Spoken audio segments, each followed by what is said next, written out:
ونستعينه ونستغفره ونؤمن به ونتوكل عليه ونعوذ بالله من شرور انفسنا ومن سيئات اعمالنا من يهده الله فلا مضل له ومن يضلله فلا هادي له ونشهد ان لا اله الا الله وحده لا شريك له ونشهد ان محمدا عبده ورسوله ارسله بالهدى بشيرا ونذيرا اما بعد اعوذ بالله من الشيطان الرجيم بسم الله الرحمن الرحيم قاف والقرآن المجيد بل علموا أن جاءكم منذر منهم فقال الكافرون هذا شيء عجيب أإذا متنا وكنا ترابا ذلك لجرم بعيد قد علمنا ما تنقصر منهم وعندنا كتاب حميد بل كذبوا بالحق لما جاءهم فهم في أمر مريج أفلم ينظروا إلى السماء فوقهم كيف بنيناها وزيناها وما لها من فروج والأرض مددناها ونقينا فيها رواسي وأنبتنا فيها من كل زوج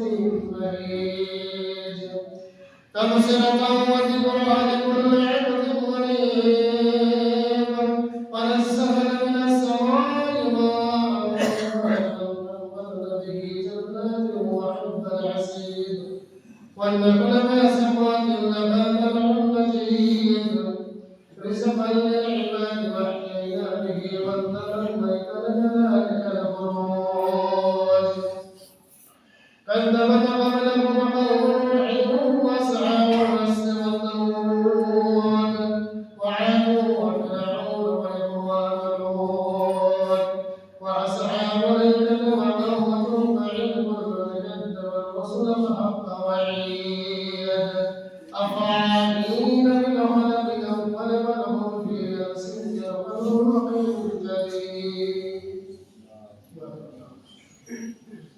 إنه كان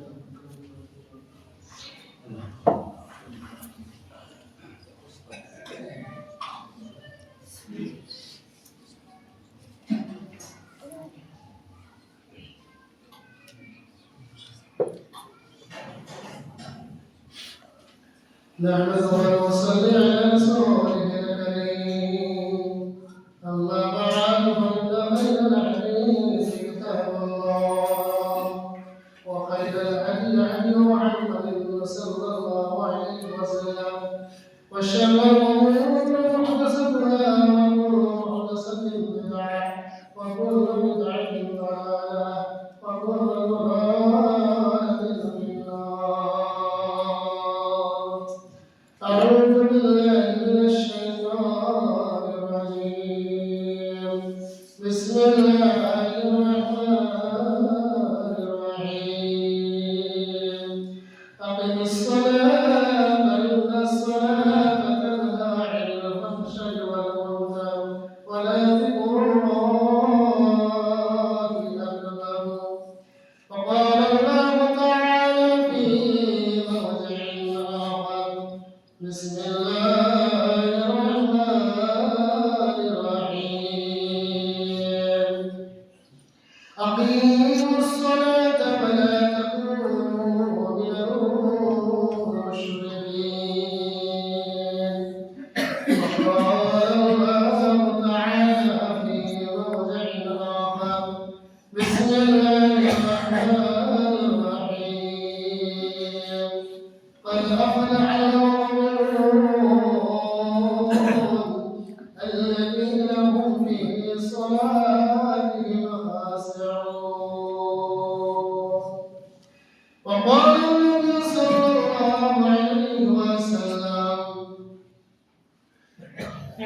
من حافظ عليها كانت له يوم القيامة نورا وبرهانا ونجاة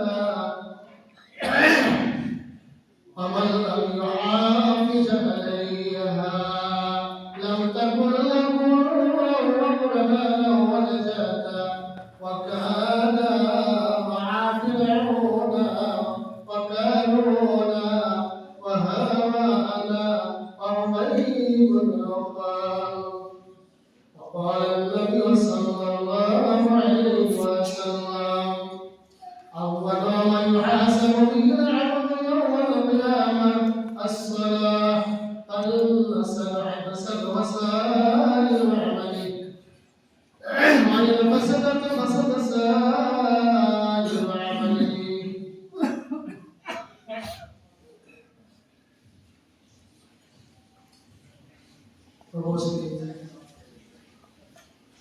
সম্মানিত মুসলিম সমাজ প্রশংসা আমাদের সেই মহাস্রষ্টা যিনি মহানবাদের শরীর পরমকালী শক্তিমান যিনি ব্রহ্মাণ্ডের ব্রহ্মাণ্ডের অসংখ্য অধিপতি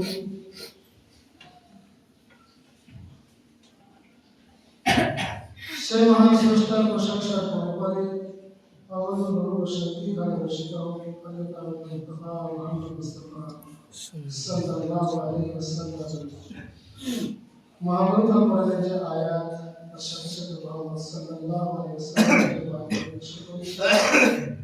তাকে সামনে রেখে আমি আমার সংক্ষিপ্ত প্রোগ্রাম দিতে আমরা ইনশাআল্লাহ ওয়া তাওফীকু ইল্লা বিল্লাহ। আজকে বিষয়বস্তু সালাত। আল্লাহ রাব্বুল আলামিন ইসলামী শরীয়তে যতগুলো আহকাম তিনি মহাগ্রন্থ কোরআনে বর্ণনা করেছেন তার মধ্যে বেশি গুরুত্ব দিয়েছে সালাত সম্পর্কে।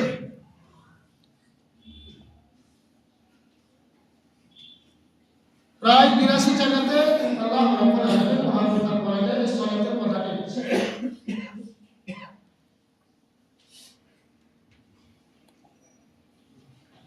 এতে থেকে আমরা উপলব্ধি করতে পারি যে সালাতে কত গুরুত্ব রয়েছে।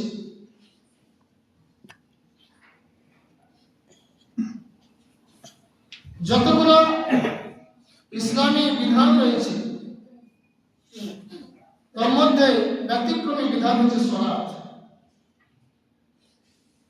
কারণ কোরআনের যত বিধান এসেছে সমস্ত বিধান হযরত জিবরিল আমিনের মারফত মুহাম্মদ সাল্লাল্লাহু আলাইহি সাল্লামের কাছে নাযিল করা হয়েছে। একটি মাত্র ব্যতিক্রমী বিধান যেটা সালাত, এটা জিবরিলের মারফত আল্লাহ নবীর কাছে প্রেরণ করা হয়নি। আল্লাহ রাব্বুল আলামিন মেরাজের রাতে তিনি নিজে মুহাম্মদ সাল্লাল্লাহু আলাইহি সাল্লামকে এই সালাতের বিধান উপহার হিসেবে দিয়েছেন। এখান থেকেও আমরা বুঝতে পারি যে সালাতের গুরুত্ব কত রয়েছে। এতগুলো বিধান কোনটাই আল্লাহ রাব্বুল আলামিন নিজে সরাসরি দেননি। প্রত্যেকটা বিধান হযরত জিবরিলের মারফত দেওয়া হয়েছে। একটি ব্যতিক্রমী বিধান সেটা হলো সালাত, যেটা তিনি নিজেই আল্লাহ নবী হযরত মুহাম্মদ মুস্তাফা সাল্লাল্লাহু আলাইহি সাল্লামকে তিনি নিজেই দিয়েছেন। আল্লাহ রাব্বুল আলামিন মহাগ্রন্থ কোরআনে বিভিন্ন জায়গায় বলেছেন আকিমিস সালাহ ইন্নাস সালাহ তানহা আনিল ফাহশাই ওয়াল মুনকার ওয়া লা যিকরুল্লাহি আকবার। তোমরা সালাত প্রতিষ্ঠা করো, সালাত কায়েম করো। কারণ সালাত এমন একটি ইবাদত যে ইবাদতের মাধ্যমে বিভিন্ন পাপ থেকে অশ্লীলতা থেকে তোমাদেরকে দূরে রাখবে, তোমাদেরকে বিরত রাখবে। সালাত এমন একটি বিধান, যেই বিধান পালন করলে মানুষ বহু পাপ থেকে বেঁচে যাবে, বহু অশ্লীলতা থেকে বেঁচে যাবে, বড় বড় গুনাহ থেকে বেঁচে যাবে। আর এই সালাতের মাধ্যম সবচেয়ে বড় জিকির হবে। শরীয়তের যতগুলো বিধান রয়েছে আল্লাহ রাব্বুল আলামিনের নিকটে পৌঁছানোর জন্য সবচাইতে উত্তম পন্থা হলো সালাত। সালাতের মাধ্যমে বান্দা তার প্রভুর সাথে সরাসরি যোগাযোগ স্থাপন করে, সরাসরি কথোপকথন করে, সরাসরি আলোচনা করে। সালাত এমনই একটি বিধান যার মাধ্যমে বান্দা এবং আল্লাহ রাব্বুল আলামিনের সরাসরি যোগসূত্র কায়েম হয়। সালাতের মাধ্যমে আল্লাহ রাব্বুল আলামিনের নিকটে বান্দা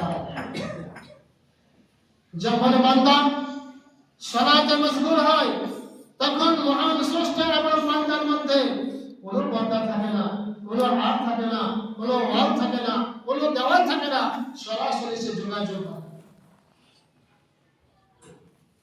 আল্লাহ রাসূল সাল্লাল্লাহু আলাইহি ওয়াসাল্লাম বলেন, আউয়ালু মা ইউহাসাবু বিল আবদি ইয়াওমাল কিয়ামাহ as-সালাত। কিয়ামতের দিন এতগুলো আমল, এতগুলো বিধান রয়েছে, তার মধ্যে সর্বপ্রথম বান্দার হিসাব নেওয়া হবে সালাত সম্পর্কে। বহু বিধান রয়েছে, সমস্ত বিধানকে একদিকে রেখে সর্বপ্রথম সালাতের বিধানের হিসাব নেওয়া হবে বান্দা। যদি সালাতের বিধানের পরীক্ষাতে হিসাবে যদি বান্দা পাস করে যায়, তাহলে প্রত্যেকটা আমলে, প্রত্যেকটা বিধানে, প্রত্যেকটা হিসাবে সে আসান হয়ে যাবে, তার জন্য সহজ হবে। আর যদি সালাতের বিধানের হিসাবে সে ফেল হয়ে যায়, অকৃতকার্য হয়ে যায়, তাহলে পরে প্রত্যেকটা হিসাব তার জন্য কঠিনতর হয়ে যাবে। সালাতের বিধান দ্বীন ইসলামের মধ্যে ওই জায়গাতে রাখা হয়েছে যেইভাবে মানুষের মাথাকে বডির উপরে রাখা হয়েছে। মূল্যহীন মানুষের যেমন মূল্য নেই, সালাতবিহীন ইবাদতের কোনো মূল্য নেই। মাথাবিহীন মানুষের যেমন কোনো দাম নেই, শরীয়তের ব্যাপারে সালাত ছাড়া অন্যান্য ইবাদতের ওরকম মূল্যহীন হয়ে যায়, সেটা গুরুত্বহীন হয়ে যায়। আল্লাহ রাসূল সাল্লাল্লাহু আলাইহি ওয়াসাল্লাম বলেন, মান হাফাজা আলাইহা, যে ব্যক্তি সালাতের হেফাজত করলো, সঠিকভাবে সালাত কায়েম করলো, কিয়ামতের দিন তার জন্য এটা হবে নূর, এটা হবে জ্যোতি, এটা হবে লাইট, তার জন্য এটা গরিব, তার জন্য এটা সার্টিফিকেট এবং রাজাতের পথ। নামাজ, সালাত এমন একটি গুরুত্বপূর্ণ ইবাদত যেটা আপনার জন্য কিয়ামতের দিন আপনার জন্য লাইট হবে, আলো, আপনার জন্য দলিল হবে, সার্টিফিকেট হবে, আপনার জন্য মুক্তির পথ হবে। আমাল্লাম হাফিজ আলাইহা, যারা সালাতের হেফাজত করলো না, সঠিকভাবে সালাত আদায় করলো না,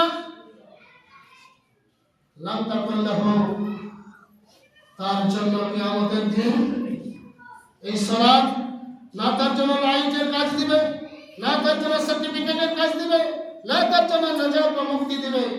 সালাত একটা ব্যতিক্রমী ইবাদত।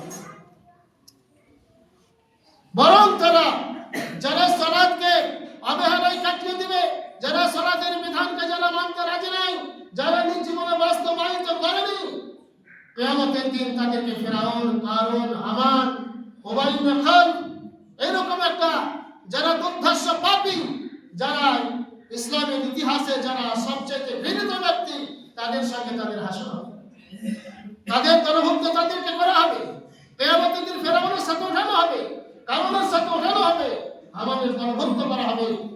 তাদের যে স্থান হবে জাহান্নাম, তাহলে বেনামাজি যারা হবে, যারা সালাতের গুরুত্ব দেয় না, তাদের স্থান হবে ফেরাউনের সাথে, তাদের স্থান হবে কারণের সাথে, তাদের স্থান হবে আমাদের সাথে ওয়াইনা খাবেশ। আল্লাহ রাব্বুল আলামিন যারা সালাত সঠিকভাবে পালন করবে তাদের সম্পর্কে বলেন কথা বলে আল মুমিনুন, ওই মুমিন ব্যক্তি পরিত্রাণ পেয়ে গেছে, ওই মুমিন ব্যক্তি, ওই ইমানদার ব্যক্তি পরিত্রাণ পেয়ে গেছে। আল্লাযীনা হুম ফি সালাতিহিম খাশিউন, যারা সালাতে খুশখুশু ভাবে যারা সালাত আদায় করে, নম্র ভদ্র ভাবে যারা সালাত আদায় করে, বিনয়ের সাথে যারা সালাত আদায় করে, তারা পরিত্রাণ পেয়ে গেছে, তারা পরিত্রাণ পেয়ে গেছে। ওয়াল্লাযীনা হুম আলা সালাওয়াতি ইউহাফিজুন, যারা পাঁচ ওয়াক্ত সালাতে যারা হেফাজত করলো তারা পরিত্রাণ পেয়ে গেছে।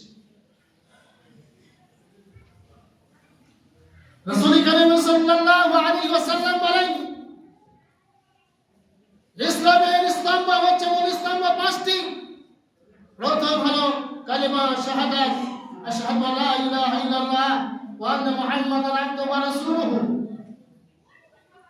সাক্ষ্য প্রদান করা, এটা স্বীকার করা যে আমি সাক্ষ্য প্রদান করছি যে আল্লাহ রাব্বুল আলামিন ব্যতীত কোনো স্রষ্টা বা মাবুদ নেই, কোনো উপাসক নেই, কোনো উপাসক কারণ ইবাদত করা যাবে এমন কোনো বস্তু নেই, আর মুহাম্মদ সাল্লাল্লাহু আলাইহি ওয়াসাল্লাম হচ্ছেন তার বান্দা, তার রাসূল। এটা সাক্ষ্য না, এটা স্বীকার করা, মনে প্রাণে বিশ্বাস করা। তারপরে দুই নম্বর বিধান হচ্ছে ইকামিস সালাহ, সালাত কায়েম করা, সালাত কায়েম করা, পাঁচ ওয়াক্ত সালাতকে সঠিকভাবে আদায় করা। এটা হচ্ছে ইসলামের কালেমা পড়ার পরে পরে, ঈমান গ্রহণের পরে পরে যে প্রথম যেটা হচ্ছে সেটা হচ্ছে সালাত। রাসূল কারীম সাল্লাল্লাহু আলাইহি ওয়াসাল্লাম সাহাবায়ে কেরামদেরকে বুঝিয়েছেন, কারণ তারা ছিল বিদঈন, তারা বিভিন্ন দেশ ভ্রমণ করত, আর দেশ ভ্রমণ করতে গিয়ে তারা অস্থায়ীভাবে রাত্রিতে কোথাও জীবন যাপন করতেন, রাত্রি যাপন করতেন, তখন তাদের একটা তাঁবুর ব্যবস্থা রয়েছিল। আমরাও দেখেছি এখন সেই প্রথাটা হয়তো উঠে গেল, শামিয়ানা টানা, বড় একটা শামিয়ানা টানাতে গেলে কি করতেন, একটা মধ্যস্থলে একটা বড় খুঁটি দেওয়া হতো, মাছ দেওয়া হতো, আর চতুর্দিকে চারদিকে চারটা ছোট খুঁটি দিয়ে গড়িতে বেঁধে দেওয়া হতো। যেহেতু তারা বেদুইন ছিল, তারা বিভিন্ন কাজে দেশ ভ্রমণ করত, ব্যবসা বাণিজ্য হোক, যুদ্ধ বিগ্রহ হোক, বিভিন্ন কাজে তারা এক দেশ থেকে আরেক দেশ যেত।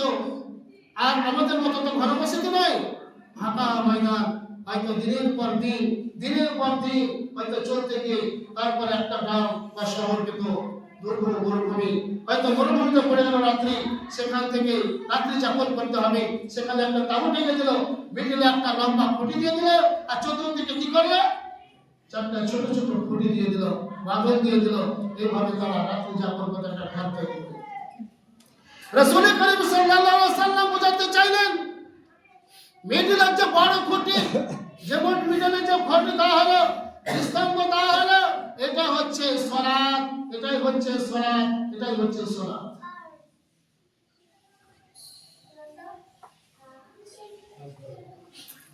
ফামান হাকামাহা ফাকাদ হাকামাদ্দিন ওমান তারাকাহা ফাকাদ হাকামাদ্দিন। রাসূল কারীম সাল্লাল্লাহু আলাইহি ওয়াসাল্লাম বলেন, যে সালাত আদায় করলো, সালাতের যারা পয়রবি করলো, সালাতের যারা রক্ষণাবেক্ষণ করলো, সালাত যারা কায়েম করলো, তারা নিজের দিনকে কায়েম রাখলো, অটুট রাখলো।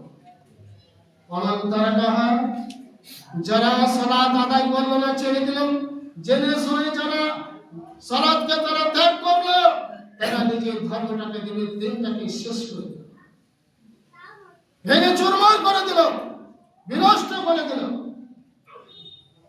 সালাত এমন একটা জিনিস, রাসূল কারীম সাল্লাল্লাহু আলাইহি ওয়াসাল্লাম বলেছেন যে আমার উম্মাহ মুসলমান এবং অমুসলিমদের মধ্যে পার্থক্য হলো সালাত। যারা সালাত আদায় করে তারা হচ্ছে মুমিন, যারা সালাত আদায় করে না তারা হচ্ছে বেঈমান। রাসূল করিম সাল্লাল্লাহু আলাইহি ওয়াসাল্লাম বলেন, লা ঈমানা লিমান লা আমানাতা লাহু, ওই ব্যক্তি ঈমান নেই যার আমানতদারি নেই।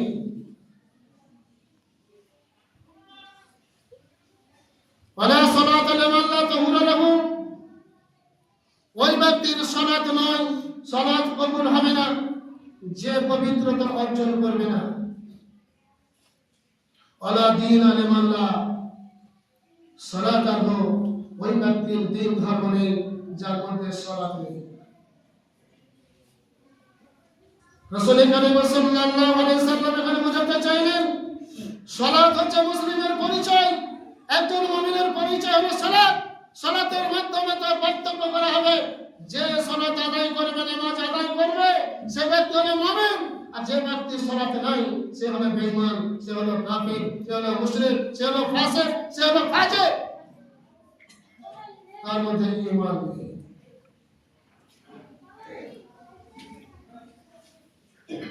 সালাতের এত প্রয়োজনীয়তা কেন? সালাতের এত গুরুত্ব কেন? সালাত হচ্ছে মানুষের পাপ মোচনের সর্বোত্তম পন্থা। পাপ মোচন করার জন্য যতগুলো পদ্ধতি রয়েছে, যতগুলো বিধান রয়েছে, সর্বোত্তম বিধান, সর্বোত্তম পন্থা হচ্ছে সালাত। রাসূল করিম সাল্লাল্লাহু আলাইহি ওয়াসাল্লাম বলেন, যখন কোনো মুসলিম, যখন কোনো মুমিন সালাতে দাঁড়ায়, নামাজে যখন দাঁড়ায়, তখন তার মাথার উপরে তার গুনাহগুলোকে লিখে দেওয়া হয়। ফাইন সাজাদা ফাহাতাত আনহু খাতায়াহু, যখন সে সিজদা করে তখন তার গুনাহগুলো ঝরে ঝরে পড়ে যায়, যেমন গাছের শুকনো পাতাগুলি ঝরে ঝরে পড়ে যায়। পরিষ্কার কথা, মানুষের পাপগুলিকে তার মাথার উপর রেখে দেওয়া হয়, যখন সিজদা করে তখন পাপগুলো ধুয়ে মুছে পরিষ্কার হয়ে যায়, যেমন গাছের শুকনো পাতাগুলো ঝরে ঝরে পড়ে যায়। তাহলে সালাতের মাধ্যমে আপনি যখন ওযু করলেন, ওযুর মাধ্যমে আপনার ছোট ছোট গুনাহগুলো ঝরে পড়ে গেল, ধুয়ে মুছে পরিষ্কার হলো। তারপরেও যদি কিছু থাকলো, সেগুলি আবার যখন সালাত আদায় করলেন, নামাজ আদায় করলেন, তখন সেগুলি ধুয়ে মুছে পরিষ্কার হয়ে গেল। তারপরেও আমরা নামাজের মধ্যে অনেক দোয়া করে থাকি, যেগুলোর দ্বারা কেউ আল্লাহ রাব্বুল আলামিন আমাদেরকে ক্ষমা করবেন। রাসূল করিম সাল্লাল্লাহু আলাইহি ওয়াসাল্লাম বলেন, as-salawatul khams wal jum'atu ila al-jum'ati kafaratun lima bainahunna, 5 ওয়াক্ত নামাজ এবং এক জুমা থেকে আরেক জুমার মধ্যে যতগুলো গুনাহ হয়, এই গুনাহগুলি তার পরিষ্কার হয়ে যায়। 5 ওয়াক্ত নামাজের মাধ্যমে আপনার গুনাহ মাফ হয়ে যায়। এক জুমা থেকে আরেক জুমা পড়লে এই জুমার মধ্যে, এই 6 দিনের মধ্যে যতগুলো গুনাহ হয় ছোট ছোট, সবগুলো আবার পরিষ্কার হয়ে যায়। তাহলে গুনাহ মাফ করার সর্বোত্তম পন্থা হচ্ছে সালাত, নামাজ। বান্দাকে আল্লাহ রাব্বুল আলামিন সদা সর্বদা পূর্ণ পবিত্র দেখতে চান। সালাতকে বলা হয়েছে মিরাজুল মুমিন, মুমিনের মিরাজ হলো সালাত। আল্লাহ রাসূল সাল্লাল্লাহু আলাইহি ওয়াসাল্লাম যেমন আল্লাহর সঙ্গে সাক্ষাৎ করতে গিয়েছিলেন, সপ্তম আকাশ ভেদ করে মিরাজ করেছিলেন, কিন্তু মুমিনকে সপ্তম আকাশ ভেদ করে আল্লাহর সঙ্গে মিরাজ করতে যেতে হবে না, আর মিরাজ হয়ে যাবে বাড়িতে বসে বসে, মসজিদে বসে বসে, পৃথিবীতে বসে বসে। নামাজের মাধ্যমে তার মিরাজ হয়ে যাবে। রাসূল সাল্লাল্লাহু আলাইহি ওয়াসাল্লাম যখন সালাতের সময় হয়, ইন্না লিল্লাহি মালাকান ইউনাদি ইয়া বনি আদম ফাত্তিমুহা আও কাতমুহা হে যখন প্রত্যেকটা নামাজের সময় হয়ে যায় তখন ফেরেশতা মণ্ডলী আল্লাহ রাব্বুল আলামিন প্রেরণ করেন। ফেরেশতারা বান্দাদেরকে বলতে থাকে, ও বনি আদম, হে আদমের সন্তান, তোমরা উঠো, ওঠার পর সালাত আদায়ের মাধ্যমে তোমাদের যে আগুন জ্বালিয়েছো পাপের আগুন, সেটাকে ধুয়ে মুছে পরিষ্কার করো সালাতের মাধ্যমে। প্রত্যেকটা নামাজের সময় ফেরেশতারা ডাকতে থাকে, হে আদমের সন্তান, তোমরা উঠো, তোমরা যে পাপ করেছো আগুন জ্বালিয়েছো, এই পাপের আগুন নিভাতে গেলে তোমাদেরকে নামাজের মাধ্যমে সালাতের মাধ্যমে এই আগুনকে নিভাতে হবে। উঠো, তোমরা নামাজ আদায় করো, সালাত আদায় করো, এবং তোমাদের ওই পাপের আগুনকে তোমরা নিভিয়ে দাও, নির্বাহ করতে পারো। সালাত একটা ব্যতিক্রমী ইবাদত, যার মাধ্যমে মানুষ পুরো পবিত্র হয়, মহান স্রষ্টার সঙ্গে সরাসরি যোগাযোগ স্থাপন করতে পারে, সরাসরি মহান স্রষ্টার সঙ্গে কথা বলে, আলাপচারিত হয়, আলোচনা হয়। যে সালাত করে আমরা অনেকেই হয়তো গুরুত্ব দিই না। আল্লাহ রাসূল বলেন, মান তারাকা সালাতান মুতাআম্মিদান ফাকাদ কাফারা। যে ব্যক্তি জেনে শুনে সজ্ঞান অবস্থায় সালাতকে ত্যাগ করে, সালাত আদায় করে না, সালাতকে ছেড়ে দেয়, সে ব্যক্তি হলো কাফের। ইচ্ছাকৃত জানে আমার উপর সালাত ফরজ, পাঁচ ওয়াক্ত নামাজ পড়তে হবে, আল্লাহর বিধান, এই বিধানকে যারা উপেক্ষা করে চলে, অস্বীকার করে চলে, তারা হচ্ছে কাফের। রাসূল করিম সাল্লাল্লাহু আলাইহি ওয়াসাল্লাম আপনি একটু ইতিহাস দেখাতে পারবেন না যে সাহাবায়ে কেরামদের যুগে, আল্লাহ রাসূলের যুগে কোন মুসলিম বেদামতি ছিল, এরকম দেখাতে পারবেন না। হতে পারে অন্যান্য ইবাদতে তাদের ঘাটতি ছিল, সালাতের ব্যাপারে কোনো ঘাটতি ছিল না। কারণ হচ্ছে সালাতটা হচ্ছে মুমিনের, মুসলিমের পরিচয়। সালাত যেমন মানুষের উপকার করে, সঠিকভাবে সালাত আদায় না করলে মানুষের উপর ক্ষতিও হয়। সূরা মাউন আল্লাহ বলেন, ফাওয়াইলুল লিল মুসাল্লিন, ওই সমস্ত মুসল্লিদের, নামাজীদের জন্য তাদের জন্য ভয়াবহতা, তাদের জন্য দুর্ভোগ, তাদের জন্য সর্বনাশ। আল্লাযীনা হুম আন সালাতিহিম সাহুন, যারা উদাসীনভাবে নামাজ আদায় করে, নামাজের সময় হয়ে যাচ্ছে, নামাজের দিকে খেয়াল নেই, সময় অতিক্রান্ত হয়ে যাচ্ছে, সময় দিকে খেয়াল নেই, জোহরের নামাজ চলে গেল আসরে, আসরের নামাজ চলে গেল মাগরিবে, মাগরিবের নামাজ চলে গেল ফজরে, নামাজের গুরুত্ব নেই। আন সালাতিহিম সাহুন, উদাসীন, নামাজ সম্পর্কে উদাসীন, অবহেলা। আল্লাযীনা হুম ইয়ারাউন, আর দ্বিতীয় বৈশিষ্ট্য বলা হয়েছে যারা লোক দেখানো নামাজ পড়ে, যারা উদাসীনতায় নামাজকে অবহেলা করে, আর যারা লোক দেখানো নামাজ পড়ে, এদের জন্য দুর্ভোগ রয়েছে, এদের জন্য ভয়াবহ শাস্তির ব্যবস্থা রয়েছে, এদের জন্য ওয়াইল জাহান্নাম রয়েছে।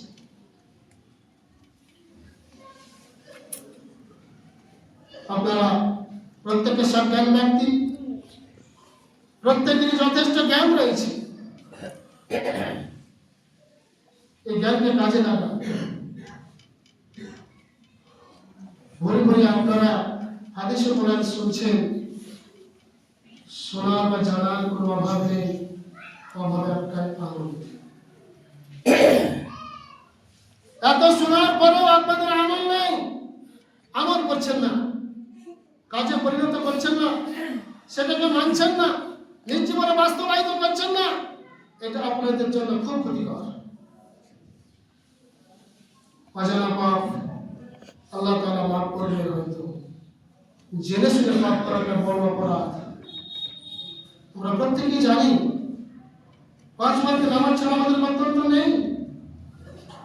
5 ওয়াক্ত নামাজ সঠিকভাবে আদায় না করলে আমি মনে থাকবো না, আমি ফাসিক ফাজির হয়ে যাব, বেদিন হয়ে যাব, আমার পরলৌকিক জীবনে কোনো বাঁচার কোনো পথ নেই, নাজাতের মুক্তির কোনো পথ নেই, জানার পরেও আমরা অবহেলা করছি, কারণ শয়তানের প্রেরণা করছি। আল্লাহ বলে রাসূলের অনুসরণ অনুকরণ করার জায়গায় শয়তানের অনুসরণ করা হচ্ছে, শয়তানের কথাকে বেশি প্রাধান্য দেওয়া হচ্ছে। অথচ আল্লাহ রাব্বুল আলামিন বলছেন, ইন্নাহু আদুউম মুবিন, শয়তান হলো তোমাদের প্রকাশ্য শত্রু, তোমাদেরকে সদা সর্বদা পথভ্রষ্ট করার জন্য, জাহান্নামে বানানোর জন্য, তার সঙ্গী বানানোর জন্য সদা সর্বদা চেষ্টা চালিয়ে যাচ্ছে, পরিশ্রম করে যাচ্ছে। তোমরা সদা সর্বদা শয়তান থেকে সতর্ক সাবধান থাকবে, তার থেকে দূরে থাকবে, আমার আল্লাহ রাসূলের অনুসরণ করে চলবে। এটা হলো আল্লাহর বিধান। আসুন আমরা একটু বসতে শিখি, একটু ভাবতে শিখি, ইহলৌকিক পরলৌকিক জীবনে আমরা কিসে শান্তি পাবো, কিসে নাজাত পাবো, মুক্তি পাবো, সেদিকে একটু সচেষ্ট হন। আমার আলাইনা ইল্লাল বালাগ, আলাইকুমুল হিসাব। আকুলু কাউলি হাযা, আস্তাগফিরুল্লাহ লি ওয়া লাকুম ওয়া লিসাইরিল মুসলিমিন, ওয়া আখিরু দাওয়ানা আনিল হামদুলিল্লাহি রাব্বিল আলামিন। আসসালামু আলাইকুম ওয়া রাহমাতুল্লাহি ওয়া বারাকাতুহু।